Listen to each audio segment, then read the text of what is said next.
Hello and welcome friends, आपका अपना YouTube channel Rohit sir online class के एक और बेहतर वीडियो में आपका स्वागत है।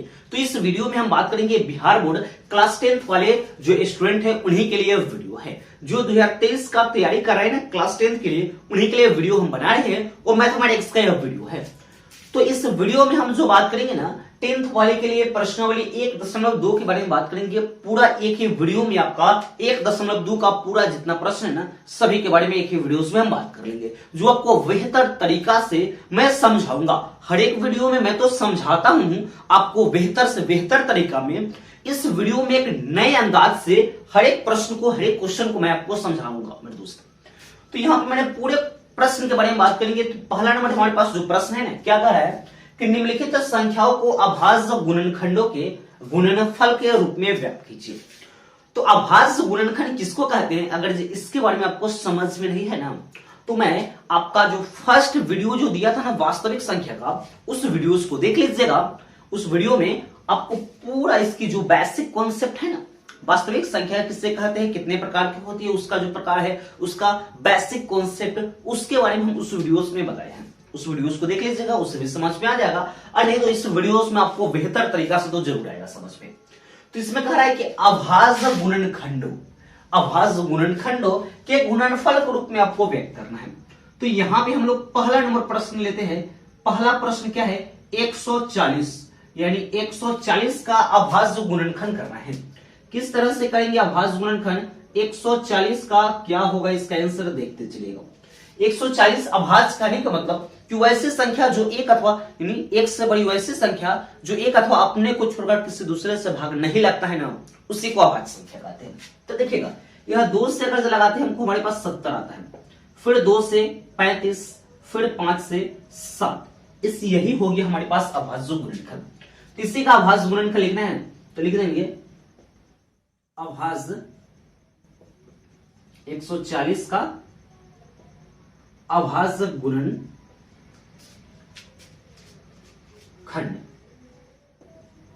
इसका अभाज्य गुणनखंड देखिए कै गो 2 है, तो 2 गो 2 है, एगो 5 है और एगो 7 है। अब देखिएगा 2 की संख्या कितना है, 2 गो है, तो 2 के पावर में लिख दीजिएगा 2 और एगो 5 और एगो गुना 7, ये इसका आपका आंसर हो जाएगा। एक और प्रश्न को हम समझाते हैं, उसके बाद जो प्रश्न बच जाएगा ना, इसको आप खुद ब खुद बना लीजिएगा। कल कि हम सब प्रश्न को बना देंगे तो आप लोग सीरियल वाइज उतार लीजिएगा, आपको समझने में आप थोड़ा सा माइंड पर जोर नहीं देते हैं। लेकिन जब मैं 1-2 प्रश्न बना दूंगा, 1-2 प्रश्न आपके लिए छोड़ दूंगा ना, तो आप लोग प्रैक्टिस कीजिएगा ना, तो आपको समझ में आएगा और बेहतरीन तरीका से आप उसको बना भी पाओगे। तो पहले दूसरा नंबर इसका क्वेश्चन है 156। तो भाई 156 का अभाज्य गुणनखंड, तो 2 से लगा दीजिए ना, 7 दूना 14, 1 2 8 16, फिर 2 से लगाएंगे 2 3 6 2 9 18, फिर 3 से लगाएंगे कितना हो जाएगा, तो 13 हो जाएगा। अब इसका अभाज्य गुणनखंड लिखना है 156 का, तो लिखेंगे 156 का क्या लिखना है, तो अभाज्य गुणनखंड, अभाज्य गुणनखंड 156 का अभाज्य गुणनखंड निकालिएगा। तो कई गो 2 की संख्या है, तो 2 की संख्या कितना है, तो 2 गो 2 है, एगो 3 है, एगो 13 है।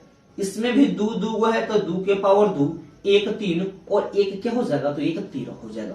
यह इसका आंसर हो गया। यह 2 प्रश्न आपको अच्छे प्रकार से मेरे दोस्त समझ में आ गए होंगे। आगे का जो 3 प्रश्न है ना, 3 नंबर, 4 नंबर और 5 नंबर, तो आपके लिए इसमें रहेगा HW, यानी आप इसको बनाकर हमें क्या कीजिएगा, तो कमेंट में कमेंट कीजिएगा, ठीक है, कितना आ रहा है आपका आंसर, किस तरीके से होगा। सेम इसी तरह से प्रोसेस आपको करना है, सिर्फ आपका डिजिट चेंज है, यहाँ डिजिट में तब्दीली किया गया है।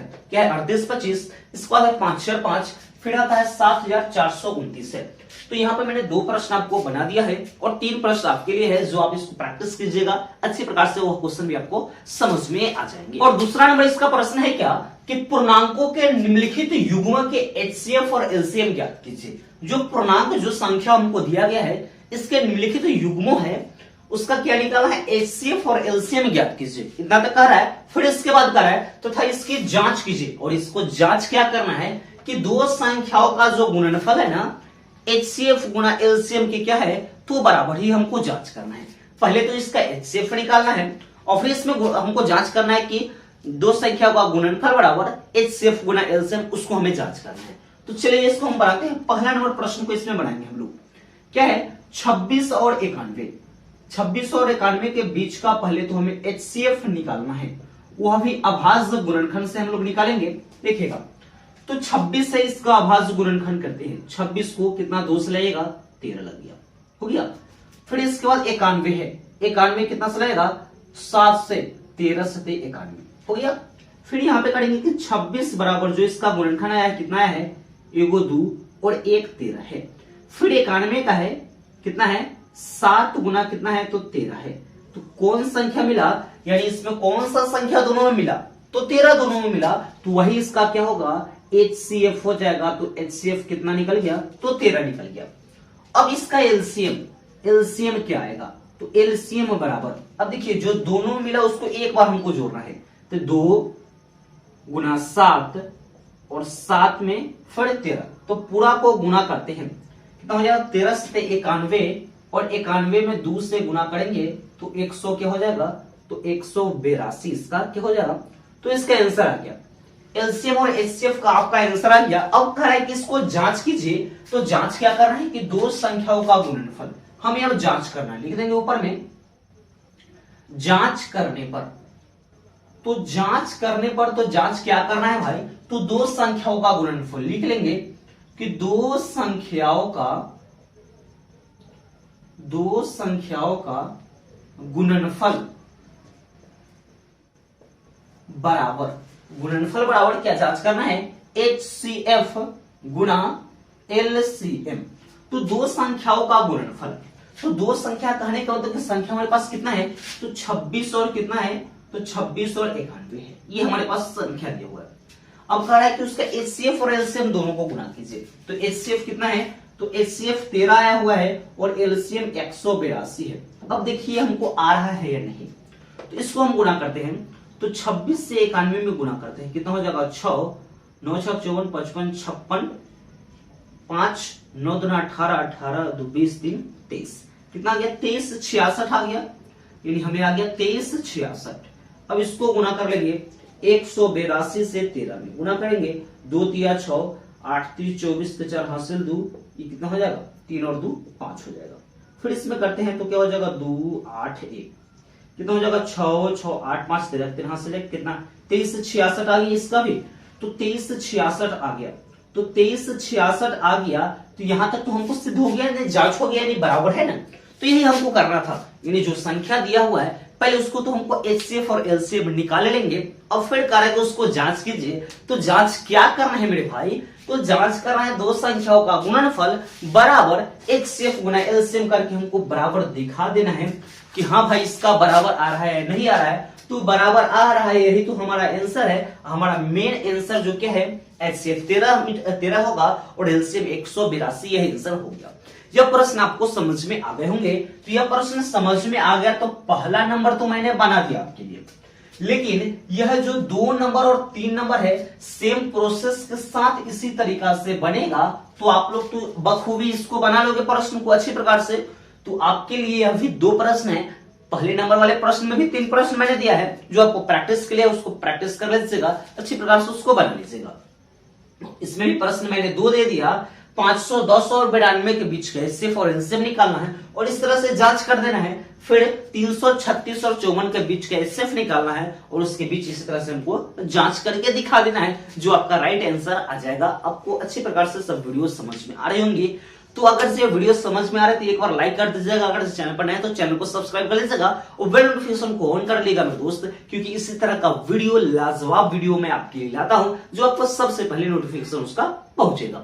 तो अगले नंबर प्रश्न को देखते हैं। जो 3 नंबर प्रश्न है बहुत वो भी बेहतरीन प्रश्न है, जो आपको बहुत अच्छी प्रकार से समझ में आ जाएगा मेरे दोस्त। और 3 नंबर इसका प्रश्न क्या है कि अभाज्य गुणनखंड विधि द्वारा, जो प्रश्न हमको दिया हुआ है ना उसको कह रहा है कि अभाज्य गुणनखंड विधि के द्वारा इसका HCF और LCM आपको निकालना है। प्रश्न क्या कह रहा है उसको पहले समझिएगा। प्रश्न कह रहा है कि अभाज्य गुणनखंड विधि द्वारा निम्नलिखित जो पूर्णांक जो दिया हुआ है ना उसका HCF और LCM क्या कीजिए तो आप ज्ञात कीजिए। जो हमारे पास 3 जो प्रश्न दिए हुए हैं इसका HCF और LCM दोनों निकालना है तीनों प्रश्न का। तो किस तरीका से बनेगा? जो 2 नंबर वाले प्रश्न को देखे थे ना उसमें 2 संख्या था, लेकिन इसमें संख्या कितना है, तो संख्या 3 को है। इसको किस तरीका से बनाएंगे उसको देखते चलिएगा।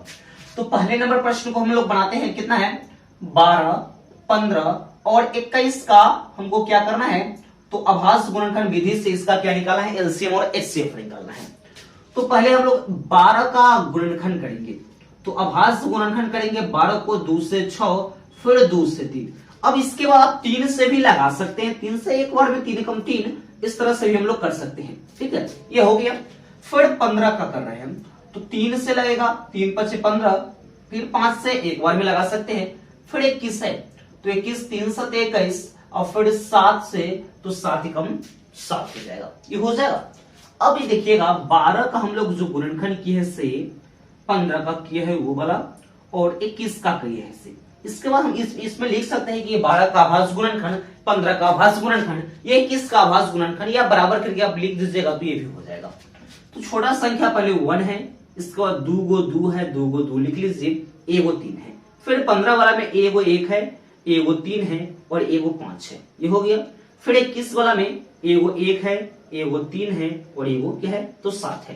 तो इसका हमको एचसीएफ निकालना है, तो यह जो संख्या एक दोनों में मिल गया। फिर 3 जो है जो दोनों तीनों में सॉरी मिल गया, तीनों में जो मिलेगा वही उसका एचसीएफ हो जाएगा। तो इसका जो एचसीएफ निकलेगा 1 गुना 3, तो इसका एचसीएफ कितना निकल गया, तो एचसीएफ इसका कितना आया, तो 3 आ गया। अब बारी है इसका एलसीएम क्या होगा भाई, तो इसका एलसीएम क्या होगा से देखिएगा, यह तीनों में मिला एक बार, फिर 2 गो है ऊपर वाले में, 2 गो 2 लिख लीजिए। ठीक है, जो तीनों में एक 5 और एक 7, और इसको आप जो तीनों में मिला उसको शुरू में लिखिए चाहे लास्ट में लिखिए, बात बराबर है। इसको गुना करिए, से गुना करते हैं तो कितना हो जाएगा, ये तो 5 दूना 10 हो जाएगा, 7 21, 21 दूना 42।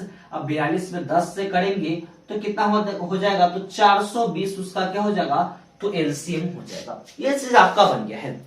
इसी तरह से सेकंड नंबर को थर्ड नंबर का फैक्टराइजेशन यानी आभास गुणनखंड इसको कर लेंगे, जो तीनों में मिल जाएगा वो हो जाएगा एचसीएफ, और जो तीनों में नहीं मिला और जिसको बारी बारी जो तीनों में मिला उसको एक बार ले लेंगे एलसीएम में, और जो नहीं मिला ना उसको जैसे के तैसे करके उसको लिख लेंगे और उसका गुना कर लेंगे, तो क्या निकल के आ जाएगा हमारा, तो हमारा वह एलसीएम आ जाएगा। ये चीज आपको समझ में आ गई है, प्रश्न पहला नंबर प्रश्न समझ में आ गया है। इसी तरीके से आपको सेकेंड नंबर और थर्ड नंबर प्रश्न को बना लेना है, क्योंकि अगर हम सब प्रश्न को बना देंगे ना तो आप लोग वीडियो को देखिएगा, आराम से छाप दीजिएगा, और समझ में आए चाहे नहीं आप छाप लीजिएगा। तो हम आपको एक ही प्रश्न को समझा रहे हैं, फर्स्ट नंबर वाले प्रश्न, और सेम तरीका से ऐसे ही इसको बनाना है, तो इसको आराम से बन जाएगा, जिससे आपका प्रैक्टिस भी होगा, माइंड तेज भी होगा और आपको समझ में भी आएगा। अगर से आप वीडियो देखते हैं सही प्रश्न बना देते हैं तो सही प्रश्न को आप लोग छाप लीजिएगा, वीडियो को देखते रहिएगा, प्रश्न को छापते रहिएगा, समझ में भी नहीं आएगा। जब हम एक प्रश्न को समझा दिए हैं, 2 प्रश्न दे दिए आपको बनाने के लिए, तो इस पर आप फोर्स कीजिए कि हमको 2 प्रश्न बनाना है, तो आप लोग 2 प्रश्न इसको आराम से बना लीजिएगा। ठीक है, ये आपको अच्छी प्रकार से बना लीजिएगा। अगर ज्यादा दिक्कत हो ना तो कमेंट सेक्शन में एक बार कमेंट कर दीजिएगा कि हाँ सर ये जो क्वेश्चन हमको समझ में नहीं आया है, तो इसका वीडियो हम बना देंगे, चाहे आप लाइव क्लास जो चलेगा तो लाइव क्लास इसके बारे में हम डिस्कस। अगला प्रश्न आता है 4 नंबर। क्या है 4 नंबर प्रश्न, कह रहा है कि एचसीएफ 306 और 657 का एचसीएफ हमको दिया हुआ है कितना, तो 9 दिया हुआ है। अब कह रहा है कि इसका एलसीएम भाई ज्ञात कर लीजिए, इसका एलसीएम क्या होगा। जो पहले हमको दिया हुआ है उसको हम लोग लिख लेंगे।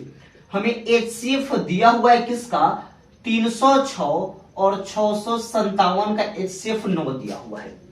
अब मेरे दोस्त हमको निकालना है इसमें एलसीएम, तो आप एक फॉर्मूला जानते हैं कि 2 संख्याओं का जो गुणनफल होता है एलसीएम गुना एचसीएफ होता है, वो चीज फॉर्मूला हम लिख लेते हैं। लिख दीजिएगा कि हम जानते हैं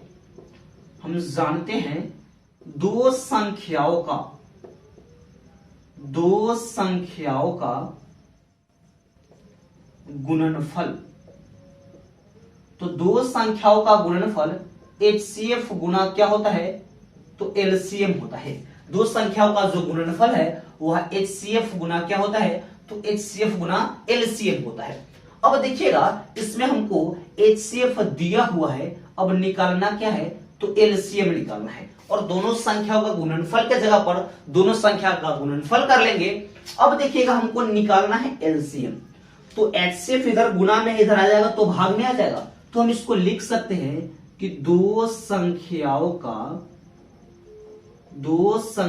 का गुणनफल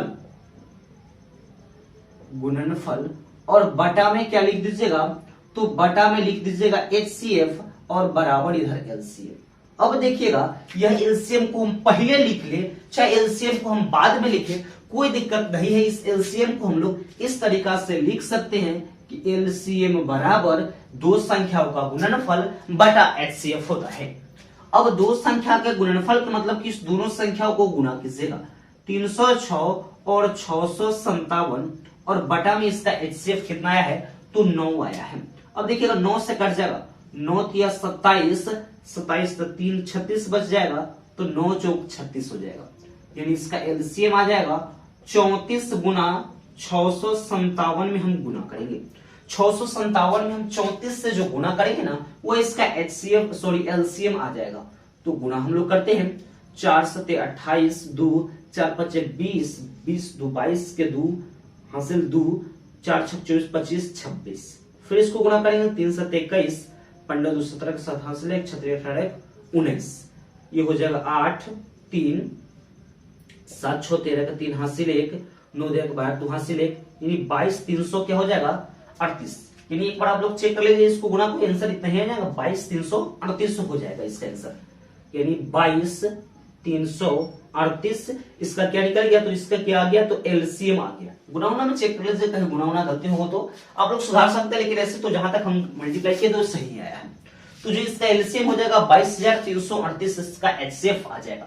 जो 4 नंबर प्रश्न है बहुत ही आसान है, इस तरह के आपके प्रश्न पूछेंगे क्योंकि प्रैक्टिस के लिए इसमें प्रश्न आपको नहीं दिया हुआ है, लेकिन प्रश्न अगर जे पूछ देता है बाय द वे तो क्या करेंगे हम लोग, किसी कभी कभी आपको LCM दिया रहेगा, HCF निकालना रहेगा, तो यही संख्या लिखेंगे और HCF की जगह LCM लिख देंगे। सेम प्रोसेस हम लोग कर लेंगे, काट लेंगे, उसका गुना कर लेंगे, क्या आ जाएगा हमारा, HCF पूछ रहा है तो HCF चलाएगा, LCM पूछेगा तो LCM आ गया।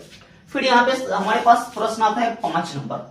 5 नंबर थोड़ा सा प्रश्न को आप लोग आराम से समझिएगा, थोड़ा सा आपको दिक्कत करेगा, इस प्रश्न थोड़ा सा पेचीदा लगेगा आपको, लेकिन मैं बहुत आसान तरीका से आपको समझाऊंगा। इसमें भाषा के तौर पर आपको लिखना है तो मैं 2 से 3 लाइन लिख के आपको पूरा कंप्लीट उसमें करा दूंगा। तो देखिएगा प्रश्न कह रहा है कि जांच कीजिए भाई, तो जांच करना है क्या किसी प्राकृतिक संख्या 6 के पावर n अंक 0 पर समाप्त होता है। भाई 6 के कोई पावर रहता है, पावर 1 रहे, 2 रहे, 3 रहे, 4 रहे, 5 रहे, क्या वह 0 पर समाप्त होगा कि नहीं, इससे देखिएगा। तो पहले हम लोग लिखेंगे 6 के पावर n का अभाज्य गुणनखंड, 6 के पावर n का क्या लिख देंगे, तो अभाज्य गुणनखंड, अभाज्य गुणनखंड कितना हो जाएगा, तो 6 का गुणनखंड कीजिएगा तो 2 गुना 3 और पावर कितना है n है। तो हम लिखेंगे कि जबकि कोई प्राकृतिक संख्या